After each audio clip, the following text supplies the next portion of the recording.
பார்க்குறது பொட்டுக்கடலை பொடி. இந்த பொட்டுக்கடலை பொடி சாதத்தில் நெய் போட்டு சாப்பிட்றதுக்கு ரொம்ப அருமையாக இருக்கும். அதுக்கு முன்னாடி இந்த பொட்டுக்கடலையில் இருக்க குணங்களை பார்க்கலாம். பொட்டுக்கடலையில் ஒரு 100 கிராம் பொட்டுக்கடலை எடுத்திங்கன்னா 350 கலோரி இருக்குது. 100 கிராம் எடுத்திங்கன்னா அதனுடைய குவான்டிட்டி, ஏன்னா பஃப்டாகி வந்ததால் அதோட குவான்டிட்டி ஜாஸ்தியாக இருக்கும். இது வயிற்று புண்ணை ஆற்றக்கூடியது. 1 கிராம் பொட்டுக்கடலையில் ஒரு 16 கிராம் புரோட்டீன் இருக்குது. நம்மளோட செல்களே புரோட்டீனால் ஆனது. அப்போ இந்த புரோட்டீன் நல்ல அருமையான புரோட்டீன் இருக்கிறதால இதயமே பாதுகாக்கப்படுது. அது நார் சத்து 100 கிராம் பொட்டுக்கடலையில் 16 கிராம் இருக்குது. அப்போ உடல் எடை குறைக்கணும்னு நினைக்கிறவங்க, கொஞ்சம் அஜீரண பிரச்சனை இருக்கிறவங்க, சரியாக காலையில் மலம் போகாதவங்க பொட்டுக்கடலை ஒரு அருமையான உணவு. அதே போல் பொட்டாசியம் 1 கிராம் இருக்குது. அதனால இதயம் பாதுகாக்கப்படுது. நீரிழிவு நோயாளிகளாக இருக்கீங்க, நீங்கள் இந்த பொட்டுக்கடலை ஒரு அரைக்கை எடுத்துக்கலாம். அரைக்கை மீன்ஸ் அந்த ஒரு 2 டேபிள் ஸ்பூன், பெரிய ஸ்பூன் இருக்கு இல்லையா, அதில் நீங்கள் எடுத்துக்கிட்டிங்கன்னா உங்களோட அந்த லோ கிளைசமிக் இண்டெக்ஸ்ன்னு சொல்கிறது, அதாவது உங்களோட இந்த பொட்டுக்கடலை நீங்கள் ஏற்கனவே சாப்பிட்ட உணவுகளை கூட மெதுவாக கொண்டுட்டு போய், இப்போ காலையில் 4 இட்லி சாப்பிட்றீங்க, சுகர் நோயாளிங்க, ஒரு 2 டேபிள் ஸ்பூன் பொட்டுக்கடலை நல்லா உமிழ் நீரோடு நல்லா மென்று சாப்பிட்டீங்கன்னா நீங்கள் ஏற்கனவே சாப்பிட்ருந்த அந்த உணவு மெதுவாக போய் உங்களோட ரத்தத்தில் கலக்கும். அப்போ மதிய வேளையில் உங்களுக்கு சீக்கிரமாக பசி எடுக்காது. அதே போல் வயிற்று புண்ணு இருக்கிறவங்களுக்கு தினமும் உங்களுக்கு எப்போ உங்களோட வயிறு கொஞ்சம் எம்டியாக இருக்கோ அந்த நேரத்தில் 1 டேபிள் ஸ்பூன் பொட்டுக்கடலையை அப்படியே ஒன்றா போட்டு பெரிய ஸ்பூனில் நல்ல உமிழ் நீரோடு சுவைச்சு மாவு பண்ணி அதை சாப்பிட்ருங்க. அதாவது அது உங்களோட அந்த குடலில் அப்படியே ஒரு லேயர் போல் படியணும். அதுக்கப்புறம் நீங்கள் தண்ணி குடிக்காமல் விட்டுருங்க. ஒரு அரை மணி நேரம் கழித்து தண்ணி குடிச்சு பாருங்கள். நீங்கள் அல்சருக்காக எடுத்துக்கக்கூடிய ஒரு திரவ டானிக்காகவும் இருக்கலாம், இல்லை மெடிசனாகவும் இருக்கலாம். கண்டிப்பாக அது கம்மியாகும். நீங்கள் அது எதெல்லாம் இப்போ சரும பாதுகாப்புங்கிறதுக்கு நீங்கள் என்னென்ன மேல் பூச்சிகள் பண்ணுறீங்களோ அதை நீங்கள் பண்ணிக்கிட்டே இருங்க.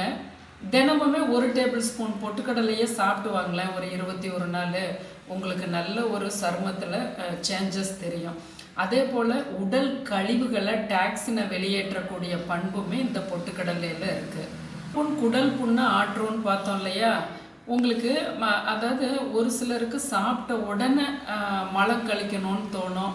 அஜீரணம் உங்களுக்கு இருந்துக்கிட்டே இருக்கிறதாக நீங்கள் ஃபீல் பண்ணுறவங்களா இருந்தால் கண்டிப்பாக அந்த பொட்டுக்கடலை எடுத்துக்கலாம். அதுபோல் நிறைய குழந்தைகளுக்கு அடிக்கடி உடல் உபாதை வரும். அது இருமலாக வரும், சளியாக வரும், கொஞ்சம் வயிறு உப்புசமாய்க்கும்.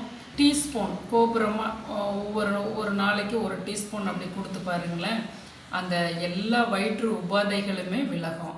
அடுத்து ஒரு முக்கியமான நியூஸு, கெட்ட கொழுப்பை கரைக்கக்கூடியது. அப்போ ஒபியாக இருக்கக்கூடிய நீங்கள் எக்ஸசைஸ் பண்ணுறீங்க, வாக்கிங், ஜாக்கிங், ஸ்விம்மிங், இப்படி நீங்கள் எப்படி போயிட்டு இருந்தாலுமே கண்டிப்பாக அதோடு இந்த பொட்டுக்கடலையும் சேர்த்து பாருங்கள். உங்களுக்கு உடல் எடை குறையிறத நீங்கள் அந்த எடை போட்டு பார்த்துக்கணும் உங்களோட வெயிட்டு மிஷினில்.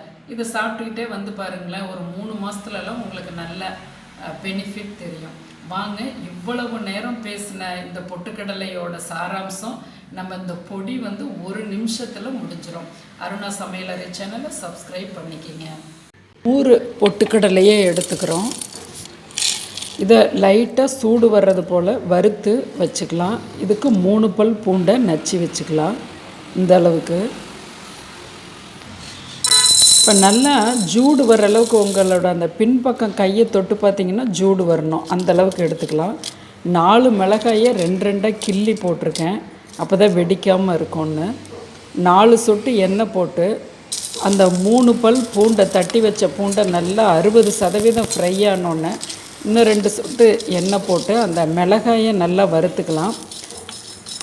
மிளகு 1/2 டீஸ்பூனை போட்டு வறுத்துட்டு சுவிட்ச் ஆஃப் பண்ணிவிட்டு ஜீரகம் போட்டு வறுத்து, உப்பு,